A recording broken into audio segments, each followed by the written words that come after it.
Alright guys, I'm back. So I did some polishing on this thing. I ended up spending quite a bit of time polishing this down a little bit, test fitting it with the plate on it, make sure it would spin even with this clamp down with the bolts.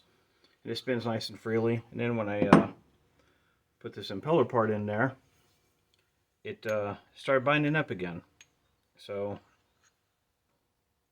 once I got that in there, put the plate back on it, torqued it down, it would still bind up. So I ended up taking it all back apart again and polishing both sides with a real light file, nice hand file, making sure to keep it nice and flat. I use a flat surface over here, started off with the file, then I went to the whetstone. Helps give you a nice flat surface, keep it nice and even there.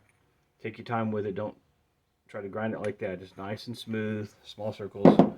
Then I went to two different grades of emery paper. I think this is 400 grit and 800 grit. Polish that down nice and smooth. Got a nice surface on it. It's hard to tell obviously with this high-tech camera, but did a test fitting a few minutes ago. Got the impeller here. Got this piece fitted in there. Fits down, spins. So now, put the plate on it and see if it continues to spin. If it does, and doesn't have a whole lot of slop and play and whatnot in it, then it'll be ready to put it back in the motor.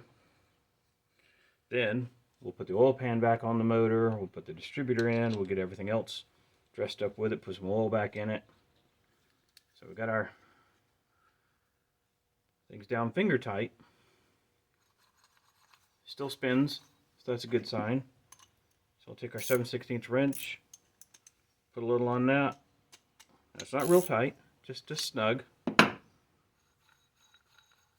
Still spins. So we'll give just a little bit more to help seal it up. Okay. Still spins. Just a tiniest bit of play in there, just a tiny bit. You can maybe hear it, but you can't really see it move. You hear it more than anything, and it's just a tiniest little bit. So we're going to call this done.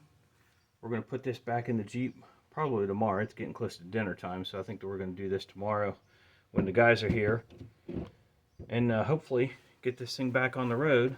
So if we can get the distributor to turn around off the oil pump, then everything else is just the simple stuff. Like I said, the oil pan, plug wires, and then I think it's about ready to go. Everything else is in it. The coil's already in there. It's got water in the radiator. Everything else is hooked up. So maybe tomorrow night we'll have it started up. I'll let you guys know. Talk to you later.